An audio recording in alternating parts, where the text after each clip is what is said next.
Ang programang ito ay rated SPG. Striktong patnubay at gabay ng magulang ang kailangan. Maaaring may masiselang tema, lengguwahe, karahasan, sexual, horror o droga na hindi angkop sa mga bata.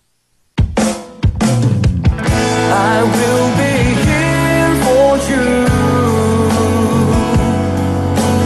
Somewhere in the night, somewhere in the night, I'll shine a light for you. Somewhere in the night, I'll be standing by. I will be here for you. When you feel the sun. Magsalita ka. Tungkol sa ginto. Tumulong sa paglilipat ng ginto ang lolo ni Jeannie nung Korean War at nakatanggap ng medalyon. Kasama ang matandang yan. Wala silang nailipat kahit ilang piraso ng ginto at pilak. May mga nagsasabi na nakabaon ng iba sa ilalim ng lupa. Marami ring nagsasabi na ginamit ng gobyerno ang ginto hanggang IMF crisis. Ganyan ba gumawa ng conclusion ng isang detective? Ang maniwala sa sabi-sabi ng iba? Nagmula ang konklusyon sa katotohanan. Hindi basta sabi-sabi lang. Isa-isang namatay ang lahat ng nakatanggap ng medalyon. Maliban na lang sa matandang yan. Alam mo, kung hindi namatay ang mga Amerikanong astronaut, hindi magkakaroon ng moon landing theory. Ano ngayon? Ang susi para mahanap ang ginto ay ang Chosun banknote na hawak ng lolo ni Jeannie. Kaya pinatay niyo siya. Pero hindi niyo pa rin nahanap. Tapos pinatay niyo ang anak niya pero hindi niyo pa rin nahanap. Ngayon, ang apo niya naman ang gusto niyong patayin. Hindi na ba kayo titigil?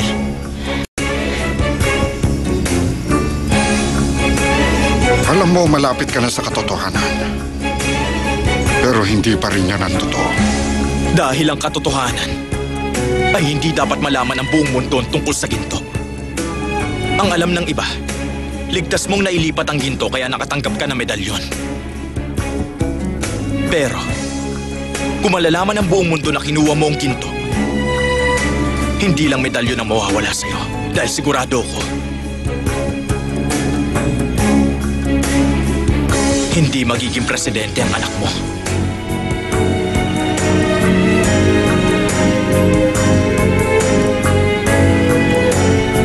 Kita mo na. Hindi sana nila malalaman ang katotohanan kung hindi mo pinatagal ng ganito ang sitwasyon. Kaya niyo ba sila pinatay? Para lang maitago ang marumi ninyong nakaraan? Ang kasamaang ginawa niyo? Alam mo, huwag ka masyado maging emosyonal. Hindi lang to maliit na pera. Malaki. Malaking halaga ng pera. Kaya naman, gagawin ko ang lahat para makuha to. Pero buhay ng tao, ang pinag-uusapan natin. Wala bang halagang buhay ng tao? Isipin mo tong mabuti, Iha. 30,000 ang halaga ng isang tao. Na kumikita ng 30,000 sa isang taon. 100,000 naman para sa kumikita ng ganun. At tandaan mo na kahit parehas kayong bumoboto, hindi ibig sabihin nun na pantay na kayo. Huh? Pero hindi pera't kayamanan ang dahilan. Ang totoo, ang mga walang kwentang taong tulad mong dahilan.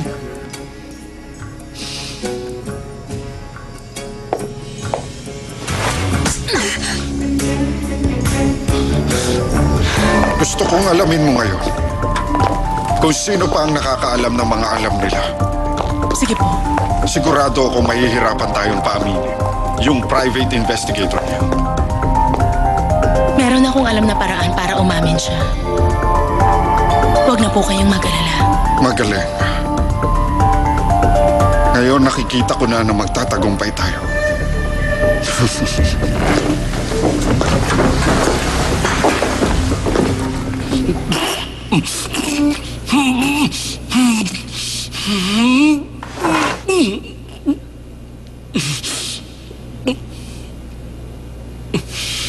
Huwag ka mag-alala. Makakatakas tayo. Kailan mo pa alam at ano pang nalalaman mo? Kay? Sa lahat. Nalaman ko ang tungkol kay Kai nung nagpunta ako sa Macau. Ako lang palang tanga. Oras na ngayon.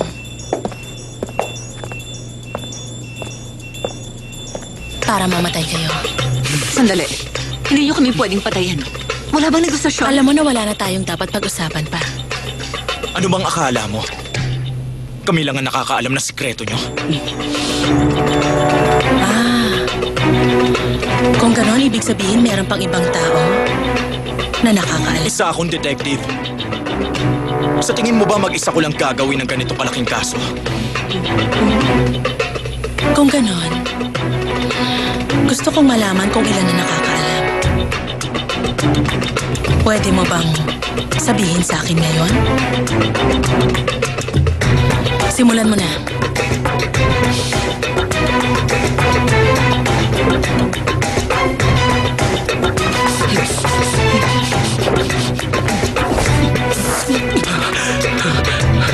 Sandali lang.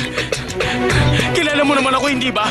Alam mo naman na wala akong nalalaman. Wala talaga akong nalalaman. Hindi ko alam ang mga sinasabi nila. Tumahimik ka. Yung tungkol sa will. Yung will. Kinuha ni Nakamura yung will. Ninakaw niya yung sa akin. Hindi ko binigay sa kanya. Maliwala ka sa akin. Tumahimik ka.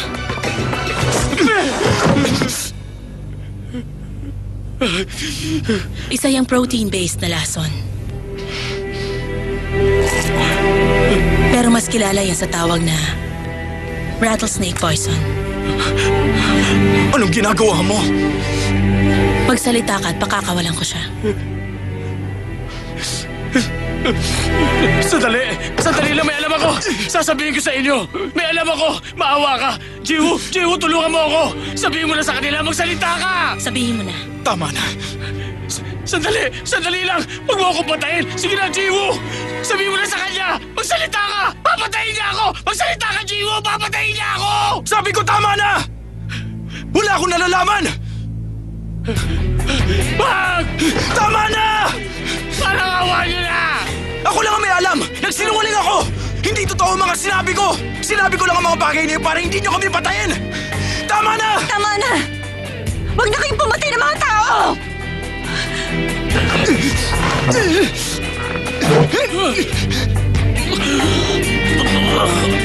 Yung attitude, hingin mo.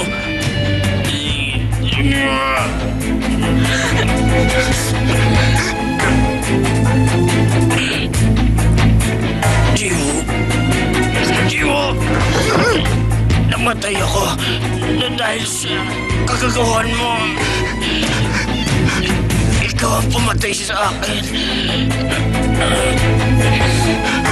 Ginawa mo akong utusan na parang aso at ginamit mo lang ako. Tapos hindi mo ako tutulungan ngayon. Wala kang awa. Pag napunta ako sa impyerno, sisiguruhin ko.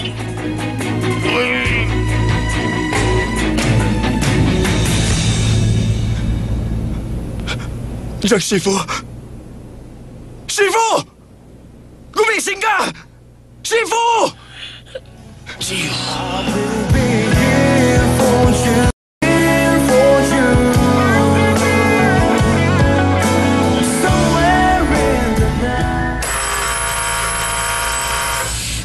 Baka mali yung address. Hindi tayo pwede magkamali. May tao ba dyan? Alam ko may tao dyan, may narinig kami. Mga pulis kami, buksan niyo ang pinto! Akin na yung baril, bubuksan ko na. Hindi natin pwedeng gawin yon. Mapapagalitan tayo pag ginawa natin yon. Paano kami magreklamo niyan? Akin na sabi yung baril. Hindi tayo dapat matakot na mareklamo habang nag-iimbestiga. Hindi. Ayoko. Ayaw mo makinig sa mahal mo? May kailangan ka lang kasi.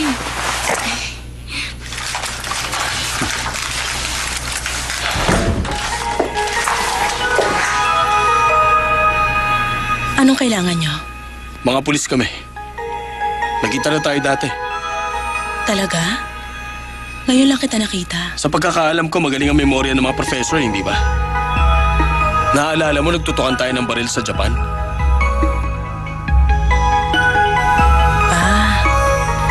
Tama, nakita na tayo. Siguro madalas yun ang nangyayari. Mabilis mo kasi makalimutan. Meron bang problema? Baka pwede makinom. Tinatanong kita, anong kailangan nyo? Nandito kami para mag-imbestiga sa isang nakatakas sa kriminal. Hindi ko alam kung anong gusto nyo. Pero sa tingin ko, wala akong kinalaman sa kaso nyo. Sa loob na lang tayo mag-usap. Padumi kasi sa loob. Dito na lang tayo mag-usap. Sandali lang, tanda. Huwag mo kaming ituring na parang tindero. Ba't ayaw mo kaming papasukin? Tama na yan. Ang yabang niya kasi. Galit ka? Oo. Eh di pumasok tayo sa loob. Wow! Ganda na apartment mo, ha? Nagkakasya ba ang sweldo mo para mabayaran to? Ang totoo, may mga taong tumutulong sa akin. Ano nangyari sa'yo? Nakabalik ka ba ng ligtas galing sa Japan? Mukhang mali kayo ng pagkaintindi sa nangyari. Kasi, nagpunta ako sa Japan para mag-interview tungkol sa Japanese history. Ganun ba?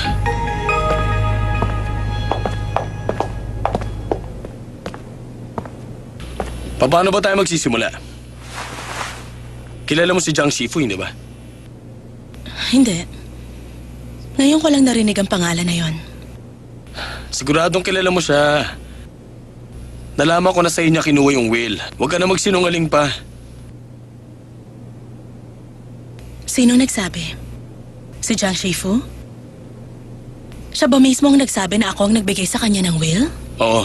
Kung ganon, dalhin mo yung sinasabi mong Jiang Shifu sa akin. Alam mo, bilang pulis, marami na ako nakausap na kriminal. Pero hindi ibig sabihin ito na tinuturing kitang kriminal. Pero karamihan sa mga nakausap ko, hindi ganyan sumagot. Madalas tinatanong nila kung kaninong will. Dahil kapag will ang pinag-uusapan, ibig sabihin merong namatay. Pero bakit parang ang isang professor na kagaya mo ay walang pakialam tungkol sa isang will? At tanging ang pangalan ni Jiang Shifu lang ang nasa isipan mo. Yang tinatanong mo sa akin, anong koneksyon niya sa isang nakatakas na kriminal? Ano sa tingin mo? May kilala ka bang tao na Jiwo ang pangalan? Wala akong kilala. Siya yung sinasabi namin sa yung nakatakas na kriminal. Ano kayang relasyon ng isang professor na tulad mo sa kanya? Nagbibiro ka ba? Ano bang gusto mong palabasin? Sandali, pasensya ka na sa sinabi niya. Oo nga pala. Parang may narinig akong boses na lalaki dito kanina.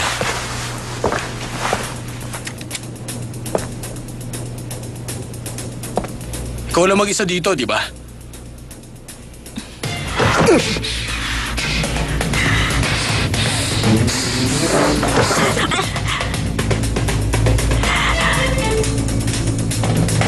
Sandali, detective. May narinig ang boses na lalaki? Oo, malakas pang pandinig ko. Ganun ba? Professor Yu? Professor Yu!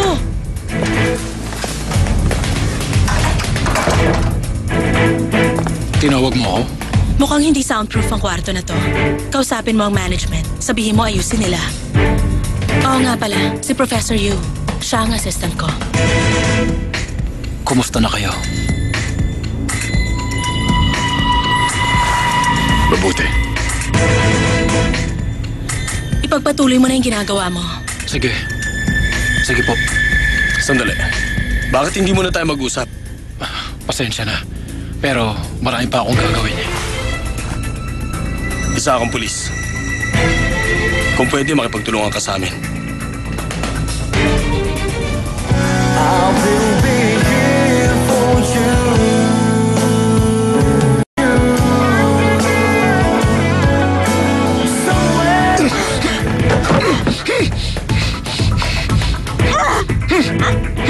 Ah!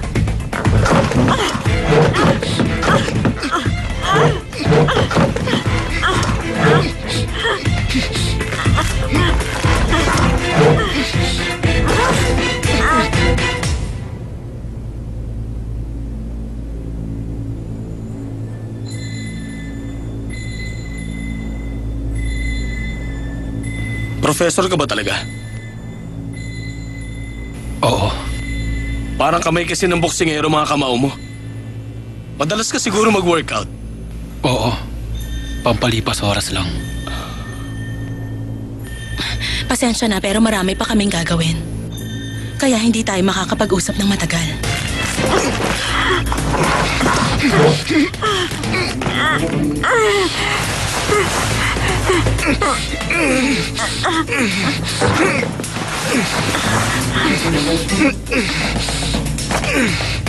Kilala mo si Jeannie, hindi ba? Hindi ko siya kilala. Eh, ang pangalang Park Myung-guk. Taga Myung-guk Industry. Hindi ko siya kilala. Si Hiroki, kilala mo? Hindi. May kilala ka ba ang Jiwing detective? Meron bang detective dito sa Korea? Siyempre wala, dahil illegal yun. Makakaalis na kayo. Bakit ang sungit-sungit mo sa amin? Professor Yu, samahan mo na sila sa labas. Maghanda ka na rin sa seminar. Sumama na po kayo sa akin.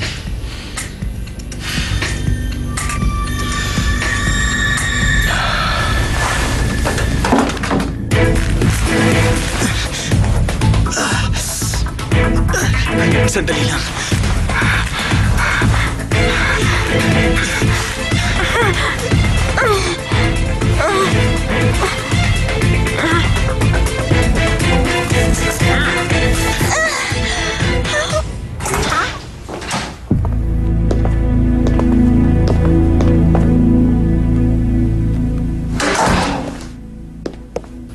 Sa tingin ko marami siyang tinatago. Alamin mo ang lahat ng tungkol sa kanya. Kung sino mga kaibigan niya, mga kamag-anak, pati na rin ang mga account niya. At kung saan siya madalas magpunta. Saan tayo pupunta? Hindi pwede sa opisina. Wala tayong gagawin doon. Tama ka. Sa bahay na lang namin. Yun nga lang, nandun sina mama at papa. Pero ayos lang sa akin yun. Alam mo, kahit gusto mo, hindi ibig sabihin nun pwede na. Kumain na lang tayo.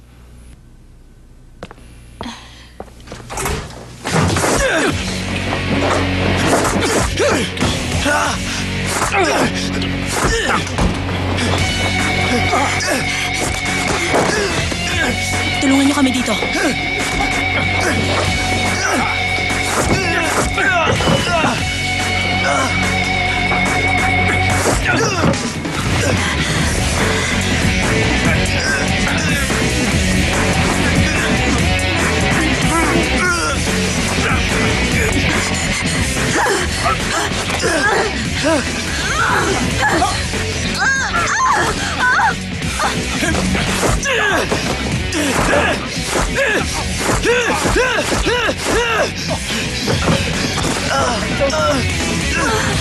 Tara na! Umalis na tayo! Halika na! Dali!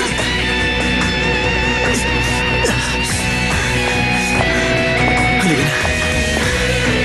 Di ba ito na yun? Ito na yung lugar na pinapahanap ko sa'yo. Siguradong pupunta sila rito. Hayaan mo sila. Makinig ka sa akin. Kapag nagtagal tayo dito, palalabasin nila na ako pumatay kay Jiang Shifu. Hindi tayo pwedeng umalis. Kailangan natin umalis. Nagmamakaawa ako. Pakiusap. Kahit ngayon lang, ako ang protektahan mo.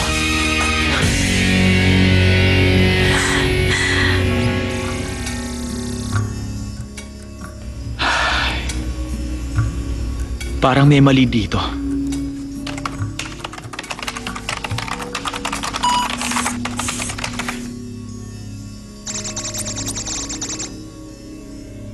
Nakita ko na. Ito na yan. Heto. 6 lang ang numero ng banknote. 8 ang nasa banknote ang tito mo. Peking pera? Tama. Pero Ang mga numero. ng latitude? 37 degrees north.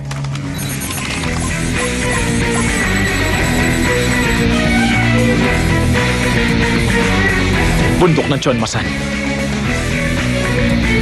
Ang buong pamilya ko. Nandyan sila. Nakalapit.